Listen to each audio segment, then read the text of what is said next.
Welcome back. Bulletin کا آغاز کریں اور بتائیں کہ کالی آندھی دوسرے ٹیسٹ میں چھا گئی، سیریز 1-1 سے برابر کر دی۔ پاکستان اور ویسٹ انڈیز کے درمیان 2 ٹیسٹ میچز کی سیریز کا آخری میچ ویسٹ انڈیز نے تیسرے دن 120 رن سے جیت لیا۔ ویسٹ انڈیز نے پاکستان کو جیت کے لیے 245 رنز کا ہدف دیا تھا، لیکن جواب میں پاکستان کی پوری ٹیم 133 رنز پر آؤٹ ہو گئی اور یوں 1990 کے بعد ویسٹ انڈیز نے پاکستان میں پہلا ٹیسٹ جیتا ہے۔ کھیل کے تیسرے دن کے آغاز پر ہی شکیل 13 اور نائٹ واچ مین کاشف علی 1 رن بنا کر آؤٹ ہوئے، جبکہ سلمان علی آغا 15 رنز پر پویلین لوٹے۔ اس کے علاوہ ساجد خان 7، نعمان علی 6 اور محمد رضوان 25 رنز بنا کر آؤٹ ہوئے۔ کپتان بابر اعظم 31 رنز بنا کر ٹاپ اسکورر رہے۔ قومی ٹیم کے 5 کھلاڑی ڈبل فگر میں داخل نہ ہو سکے۔ جو ملوارکر نے 5 شکار کیے، مجموعی طور پر دوسرے ٹیسٹ میں 9 وکٹیں لینے پر مین آف دی میچ قرار پائے۔ ملتان ٹیسٹ کے دوسرے روز ایک دوسری اننگز میں پاکستان ٹیم مشکلات سے دوچار ہو گئی تھی اور ویسٹ انڈیز کے 254 رنز کے تعاقب میں 76 رنز پر 4 کھلاڑی پویلین لوٹ گئے تھے۔ کپتان شاد مسعود اور محمد حریرہ 2-2 رن بنا سکے۔ ملتان ٹیسٹ میں ویسٹ انڈیز نے دوسری اننگز 9 رن کی بڑھتری کے ساتھ شروع کی تھی۔ دوسرے ٹیسٹ میچ میں ویسٹ انڈیز کی ٹیم پہلے اننگز میں 163 رنز بنا کر آؤٹ ہو گئی تھی۔ پاکستان کی ٹیم 163 رنز بنانے کے جواب میں اپنی پہلی اننگز میں 154 رنز بنا سکی تھی۔ دونوں ٹیموں کے درمیان 2 ٹیسٹ میچز کی سیریز کا پہلا میچ پاکستان نے جیتا تھا۔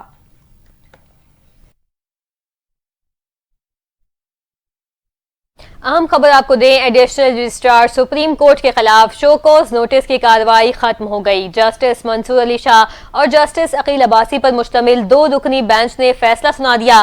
کمیٹیوں کے اختیارات پر فل کورٹ تشکیل دینے کے لیے فائل چیف جسٹس کو بھجوا دی گئی ہے۔ اس حوالے سے دیکھیے یہ رپورٹ۔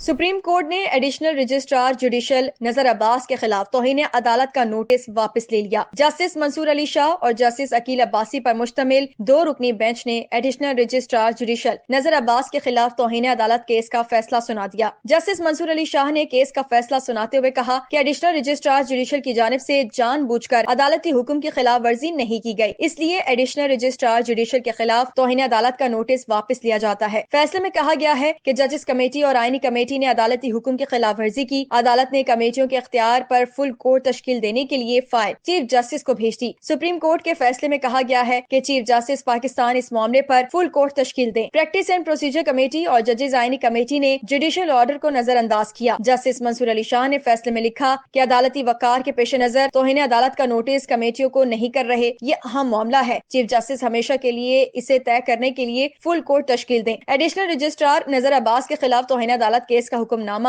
جسٹس منصور علی شاہ نے تحریر کیا۔ حکم نامہ 20 صفحات پر مشتمل ہے۔ سپریم کورٹ نے ایڈیشنل رجسٹرار جوڈیشل نذر عباس کے خلاف شوکاز نوٹس کی کارروائی ختم کر دی۔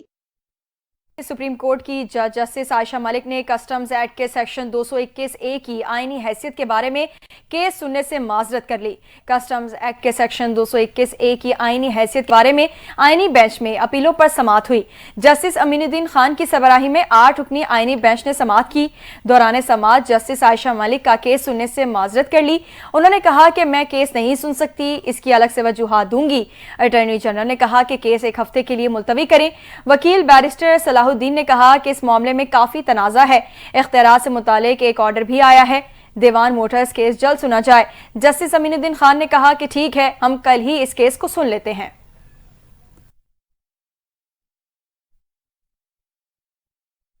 ملتان سے اہم خبر دیں گے، انڈسٹریل اسٹیٹ میں گیس سے بھرا باؤزر دھماکے سے پھٹ گیا۔ حادثے میں جاں بحق ہونے والوں کی تعداد 6 تک جا پہنچی، 31 افراد زخمی ہو گئے ہیں۔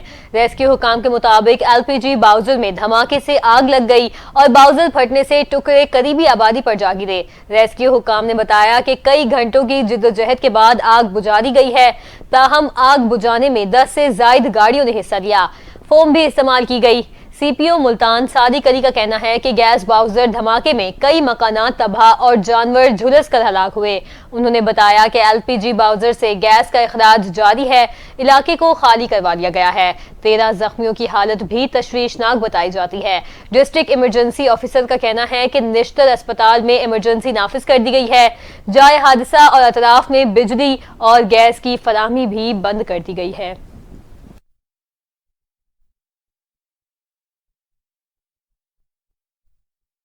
اپوزیشن لیڈر قومی اسمبلی عمر ایوب کا کہنا ہے کہ پاکستان میں اس وقت آئین پر عمل نہیں کیا جا رہا۔ پشاور میں میڈیا سے گفتگو کرتے ہوئے انہوں نے کہا کہ ہائی کورٹ میں اپنی ضمانتیں کروانے آیا ہوں، میرے خلاف متعدد کیسز ہیں، مختلف شہروں میں مختلف کیسز میں کس طرح جا سکا ہوں، اس کو ہم مسلط حکومت کہتے ہیں۔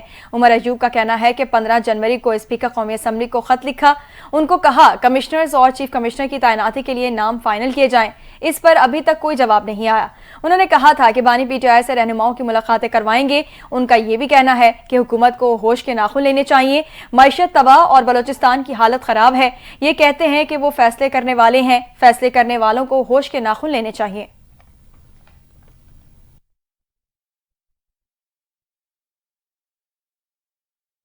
آپ کو بتائیں کہ وفاقی وزیر داخلہ محسن نقوی کہتے ہیں آنے والے دنوں میں پاک امریکہ تعلقات مزید مستحکم ہوں گے۔ امریکی کانگریس کی فائنانس کمیٹی کے ممبر الیگزینڈر گرین سے ملاقات میں پاک امریکہ تعلقات کے فروغ کے حوالے سے تبادلہ خیال کیا گیا۔ ملاقات کی مزید تفصیل جانیے اس رپورٹ میں۔ دورہ امریکہ کے دوران ہیوسٹن میں وزیر داخلہ محسن نقوی نے امریکی کانگریس اور کانگریس کی فائنانس کمیٹی کے اہم ممبر الیگزینڈر گرین سے ملاقات کی۔ ملاقات میں باہمی دلچسپی کے امور اور پاک امریکہ تعلقات کے فروغ کے حوالے سے تبادلہ خیال کیا گیا۔ محسن نقوی نے کانگریس مین الیگزینڈر گرین کو افغانستان سے ہونے والی دہشت گردی اور دراندازی کے واقعات کی تفصیلات سے آگاہ کیا اور پاکستان میں آنے والے زلزلے اور سیلاب میں متاثرین کی بھرپور مدد پر کانگریس مین کا شکریہ ادا کیا۔ وفاقی وزیر داخلہ نے امریکی کانگریس مین الیگزینڈر گرین کے فلسطین ایشو پر اصولی موقف کو بھرپور سراہا۔ اس موقع پر محسن نقوی کا کہنا تھا کہ امریکی کانگریس مین الیگزینڈر گرین نے فلسطین کے لیے توانا آواز بلند کی جو قابل ستائش ہے۔ امریکی کانگریس مین الیگزینڈر گرین کی جانب سے فلسطین پر ایسے اصولی موقف کو بہت پذیرائی ملی ہے۔ انہوں نے کہا کہ پاکستان اور امریکہ کے درمیان تعلقات میں گرم جوشی آ رہی ہے، آنے والے دنوں میں پاک امریکہ تعلقات مزید مستحکم ہوں گے۔ کانگریس مین الیگزینڈر گرین کا کہنا تھا کہ جلد پاکستان کا دوبارہ دورہ کروں گا، زلزلے اور سیلاب میں پاکستانی عوام سے یکجہتی و مدد کے لیے 4 بار پاکستان آ چکا ہوں۔ خبر دیں گے اسٹیٹ بینک نئے سال کی پہلی مانیٹری پالیسی کا اعلان آج کرے گا۔ گورنر اسٹیٹ بینک جمیل احمد کی زیر صدارت مانیٹری پالیسی کمیٹی کے اجلاس کے بعد 2025 کی پہلی مانیٹری پالیسی کا اعلان کیا جائے گا۔ ماہرین کے مطابق مہنگائی میں کمی کے باعث شرح سود میں مزید 1% کمی متوقع ہے۔ مانیٹری پالیسی پر سروے میں ماہرین کی 1.5% کمی کی رائے سامنے آئی ہے اور جنوری میں مہنگائی کی شرح 3% سے بھی نیچے آنے کی توقع ہے۔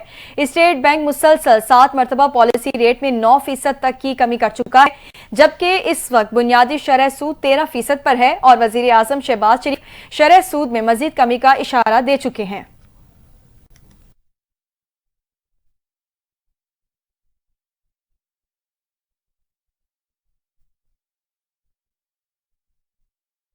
اپڈیٹ کریں گے۔ سینٹ کا اجلاس 2 روز کے وقفے کے بعد آج دوبارہ شروع ہوگا۔ 16 رکنی ایجنڈا جاری کر دیا گیا۔ چیئرمین سینٹ یوسف رضا گیلانی کی زیر صدارت سینٹ اجلاس شام 4 بجے طلب کیا گیا ہے۔ اجلاس میں مینٹل ہیلتھ ترمیمی بل 2025 اور legal practitioners and bar council ترمیمی بل 2025 متفق کروائے جائیں گے۔ ایجنڈے میں بلوچستان اور خیبر پختونخوا میں امن و امان کی صورتحال پر بحث کی تحریک بھی شامل ہے۔ اسی طرح ملک میں ایئرپورٹس پر سول ایویشن اتھارٹی کی بری کارکردگی پر بحث ایجنڈے کا حصہ ہے، جبکہ ملک میں اشیاء خوردنوش کی قیمتوں میں مسلسل اضافے پر بحث ہوگی۔ اس کے علاوہ سینٹ اجلاس میں اڑان پاکستان پلان پر بحث بھی ایجنڈے میں شامل ہے۔ خبر دیں گے ضلع کرہ میں 4 ماہ بعد بھی مین شاہراہ کھل نہ سکی۔ ادویات، ایندھن اور اشیاء ضرورت کی قلت پیدا ہونے سے شہری پریشان ہیں۔ پیٹرول کی قلت کے باعث لوگ میلوں پیدل چلنے پر مجبور ہیں۔ پادا چنار کے قبائل میں لواحقین نے میت کے ساتھ 15 کلومیٹر کا فاصلہ پیدل طے کیا اور میت کو اسپتال سے گھر پہنچایا۔ ترجمان صوبائی حکومت بیرسٹر محمد علی سیف کا کہنا ہے کہ راستے محفوظ بنانے کے لیے اقدامات کیے جا رہے ہیں۔ امن معاہدے کے تحت علاقے میں بنکرز مسمار کیے جا رہے ہیں۔ ممبر صوبائی اسمبلی علی عرفانی نے حکومت سے معاہدے کی خلاف ورزی کا نوٹس لینے کا مطالبہ کیا ہے۔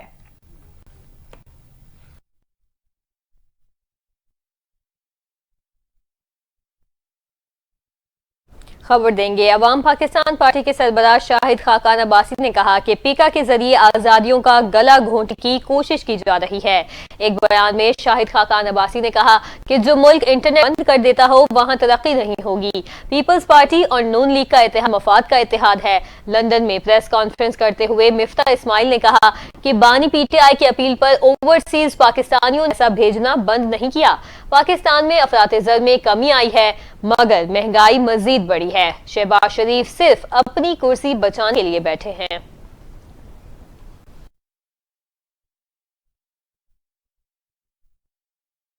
خبر دیں گے سابق وزیر اعلیٰ خیبر پختونخوا اور سابق وزیر دفاع پرویز خٹک نے ایک بار پھر سیاست میں انٹری کی تیاری کر لی۔ سابق دفاع نے 22 فروری کو مانکی شریف میں جلسے کا اعلان کر دیا۔ اس حوالے سے پرویز خٹک اور ان کے بھائی لیاقت خٹک نے تیاری شروع کر دی۔ وقفے کے بعد پرویز خٹک اور ان کے گھر والے ایک بار پھر سیاست کے میدان میں نظر آئیں گے، آئندہ کے لاہ عمل کا اعلان کریں گے۔ ذرائع کا کہنا ہے کہ پرویز خٹک اور ان کے بھائی کے درمیان تمام اختلافات بھی ختم ہو گئے ہیں۔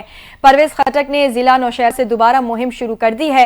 سابق وزیر دفاع نے اپنے پرانے ساتھیوں کو بھی دوبارہ موبلائز کرنا شروع کیا ہے۔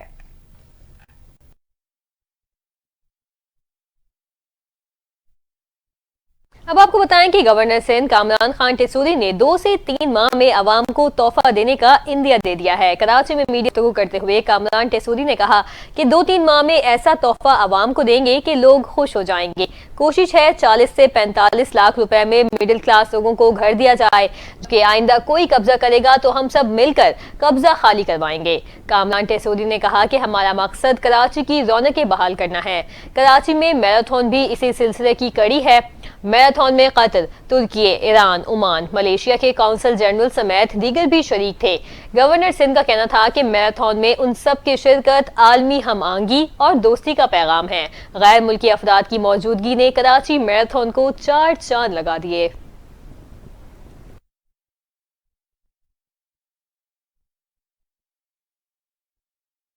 اہم خبر دیں گے پاکستان کوسٹ گارڈز نے بلوچستان کے علاقے جیوانی میں کارروائی کرتے ہوئے اعلیٰ کوالٹی کی چرس برآمد کر لی ہے۔ ترجمان پاکستان کوسٹ گارڈز کے مطابق کوسٹ گارڈز نے اپنی انٹیلیجنس ذرائع کی بنیاد پر جیوانی کے شمال کی جانب انتہائی دشوار علاقے میں کارروائی کرتے ہوئے اپنے جوانوں کی انتھک کوششوں سے پہاڑوں میں چھپائی گئی 40 عدد پلاسٹک کی کینوں میں چھپائی گئی 1832 کلو گرام اعلیٰ کوالٹی کی چرس برآمد کر لی ہے۔ خدشہ ہے کہ یہ منشیات اندرون و بیرون ملک اسمگل ہونا تھی۔ پکڑی جانے والی منشیات کی عالمی مارکیٹ میں مالیت $31 ملین کے لگ بھگ ہے۔ Director general Pakistan coast guards نے ٹیم میں شامل آفیسرز اور جوانوں کی کارکردگی کو خراج تحسین پیش کیا ہے۔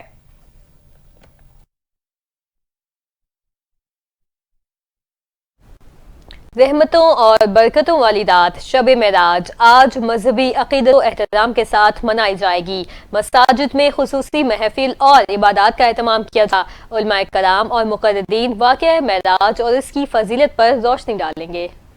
ارے لا مکان سے طلب ہوئی سوئے منتہا وہ چلے نبی، کوئی حد نہ ان کے عروج کی بلغ العلا بکمالہ۔ شب معراج آج مذہبی عقیدت و احترام کے ساتھ منائی جائے گی۔ ملک بھر کی مساجد میں محافل معراج شریف کا انعقاد کیا جائے گا، جس میں علماء کرام اور مقررین واقعہ معراج شریف پر تفصیلی روشنی ڈالیں گے۔ نعت خواہان حضور اکرم صلی اللہ علیہ وآلہ وسلم کی شان مبارک میں ہدیہ عقیدت و نعت پیش کریں گے۔ 27 رجب کی شب حضرت محمد صلی اللہ علیہ وآلہ وسلم کو معراج کا شرف کیا گیا، جب حضرت جبرائیل براق لے کر نبی آخر الزمان کی خدمت میں حاضر ہوئے اور عرض کی، اے اللہ کے رسول، آپ کا رب آپ سے ملاقات چاہتا ہے۔ حضور اکرم صلی اللہ علیہ وآلہ وسلم براق پر سوار ہوئے۔ اس مقدس سفر کے دوران آپ صلی اللہ علیہ وآلہ وسلم مکہ سے مسجد اقصی گئے اور وہاں تمام انبیاء کرام کی نماز کی امامت فرمائی۔ پھر آپ کو آسمانوں میں اللہ تعالیٰ سے ملاقات کرانے کے لیے لے جایا گیا۔ وہاں رسول اکرم کو جنت اور دوزخ بھی دکھائی گئی۔ آپ کی ملاقات مختلف انبیاء کرام سے بھی کرائی گئی۔ اسی سفر میں نماز بھی فرض ہوئی۔ شب معراج کے موقع پر ملک بھر میں مساجد کو انتہائی خوبصورتی سجایا جاتا ہے۔ آج رات مساجد میں خصوصی محافل اور عبادات کا اہتمام کیا جاتا ہے۔ لوگ نوافل ادا کرتے ہیں اور دعائیں مانگتے ہیں۔ علماء کرام واقعہ معراج اور اس کی فضیلت پر روشنی ڈالتے ہیں۔ دوسری جانب پنجاب میں دھند کا راج تاحال برقرار ہے۔ حد نگاہ کم ہونے کے باعث کئی مقامات پر موٹر ویز بند ہے۔ سیالکوٹ موٹر وے M11 کو شدید دھند کے باعث ہر قسم کی ٹریفک کے لیے بند کر دیا گیا ہے۔ ترجمان موٹر وے پولیس کے مطابق موٹر وے کو عوام کی حفاظت اور محفوظ سفر کو یقینی بنانے کے لیے بند کیا گیا ہے۔ انہوں نے کہا کہ دھند میں لین کی خلاف ورزی حادثات کا سبب بن سکتی ہے، اس لیے روڈ یوزر سے درخواست ہے کہ وہ دھند کے دوران لین ڈسپلن کو یقینی بنائیں۔ موٹر وے پولیس نے شہریوں کو مشورہ دیا ہے کہ وہ زیادہ سے زیادہ دن کے اوقات میں سفر کرنے کو ترجیح دیں، کیونکہ صبح 10 بجے سے شام 6 بجے تک دھند کے موسم میں بہترین سفری اوقات ہیں۔ ترجمان نے مزید کہا کہ ڈرائیور حضرات کو اپنی گاڑیوں میں آگے اور پیچھے دھند والی فوگ لائٹس کا استعمال کرنا چاہیے اور غیر ضروری سفر سے گریز کرنا چاہیے۔ موٹر وے پولیس نے تیز رفتاری سے پرہیز کرنے اور اگلی گاڑی سے مناسب فاصلہ رکھنے کی اہمیت پر زور دیا۔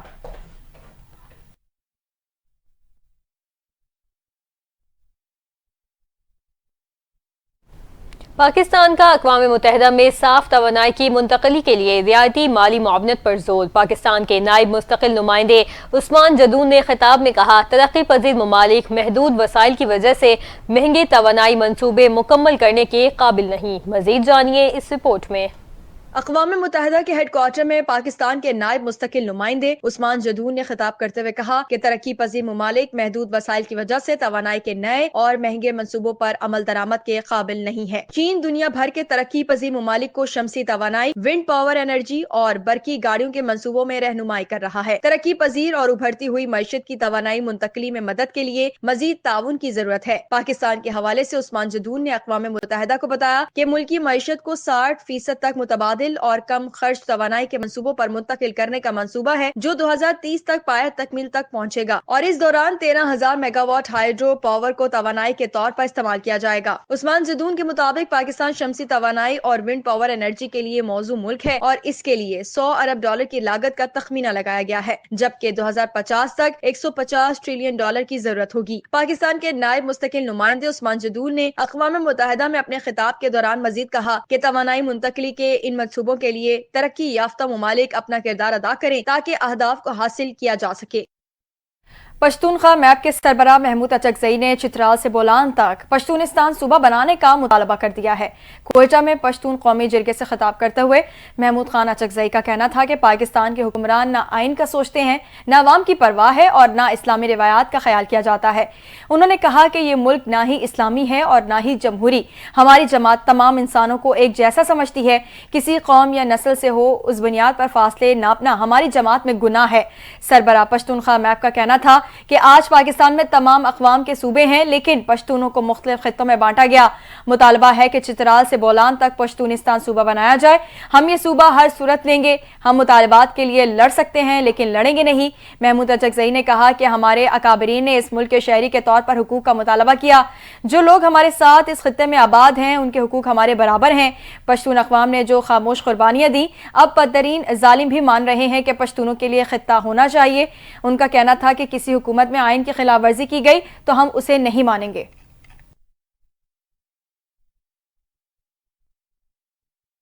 آگے بڑھیں اور آپ کو بتائیں کہ پاکستان نے کانگو کی خود مختاری اور استحکام کا مطالبہ کر دیا ہے۔ کانگو میں اقوام متحدہ کے امن دستے کے فوجیوں کی ہلاکت پر اقوام متحدہ کا خصوصی اجلاس ہوا۔ پاکستان کے مستقل مندوب منیر اکرم نے اجلاس سے خطاب کرتے ہوئے کہا کہ اقوام متحدہ کے چارٹر کے مطابق کانگو کا مسئلہ حل کیا جائے۔ کانگو میں روانڈا کے فوجیوں کے انخلا کا مطالبہ کرتے ہیں۔ کانگو کے جنوبی شمال علاقوں میں حملوں کی مذمت کرتے ہیں۔ غیر ملکی میڈیا کے مطابق گزشتہ روز M23 باغی گروپ کے ساتھ جھڑپوں کے درمیان 13 فوجی جاں بحق ہو گئے تھے۔ جاں بحق فوجیوں میں 9 کا جنوبی افریقی، 3 کا ملاوی اور 1 کا تعلق یوگرائی سے تھا۔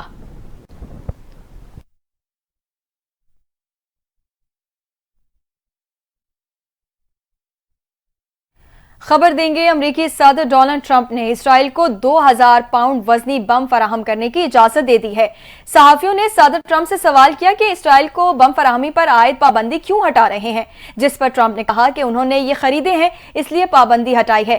نیتن یاہو نے امریکی صدر ٹرمپ سے اسرائیلی حمایت کرنے پر اظہار تشکر کیا۔ نیتن یاہو نے سوشل میڈیا پر اپنے پیغام میں کہا کہ اسرائیلی دفاع کے لیے حمایت پر صدر ٹرمپ آپ کا شکریہ۔ نیتن یاہو نے مزید کہا کہ اپنے مشترکہ دشمنوں کا مقابلہ کرنے کے لیے ضروری آلات دینے کا وعدہ پورا کرنے کا شکریہ۔ عرب میڈیا کا کہنا ہے کہ بائیڈن انتظامیہ نے اسرائیل کو 2000 پاؤنڈ وزنی بموں کی فراہمی روک دی تھی۔ عرب میڈیا کے مطابق بائیڈن انتظامیہ نے غزہ میں شہریوں پر اسرائیلی بمباری پر بموں کی فراہمی روکی تھی۔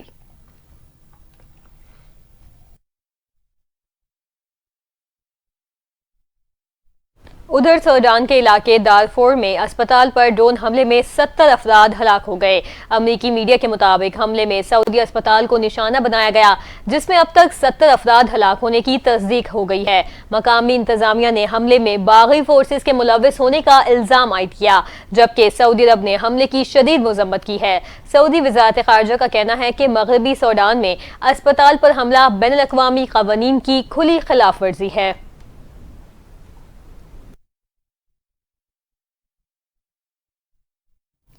امریکی صدر ڈونلڈ ٹرمپ کی کولمبیا کو ٹیرف بڑھانے کی دھمکی کام کر گئی۔ کولمبیا امریکہ سے بے دخل کیے گئے تارکین وطن کو قبول کرنے پر رضامند ہو گیا۔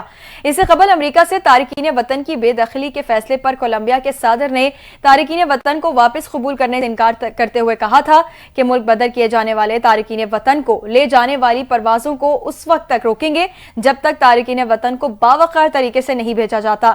رپورٹ کے مطابق ٹرمپ نے کولمبیا کے تارکین کو واپس لینے سے انکار پر 25% تجارتی ٹیرف اور ویزا پابندیوں سمیت دیگر سخت اقدامات کی دھمکی دی تھی اور اس کا ڈرافٹ تیار کیا تھا، مگر اس فیصلے کو اب روک دیا گیا ہے۔ اقتدار سنبھالتے ہی ٹرمپ نے غیر قانونی امیگریشن کو قومی ایمرجنسی قرار دیتے ہوئے ایک وسیع کریک ڈاؤن نافذ کرنے کا اعلان کیا تھا، جس کے بعد اب تارکین وطن کو امریکہ بدر کرنے کا سلسلہ شروع ہو گیا ہے۔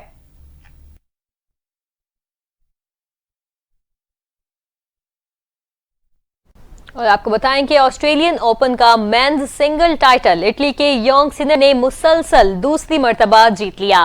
فائنل میں انہوں نے نمبر 2 سیٹ جرمنی کے الیگزینڈر کو اسٹریٹ سیٹ میں مات دے دی۔ میچ میں سنر کی فتح کا اسکور 6-3، 7-6 اور 6-3 رہا۔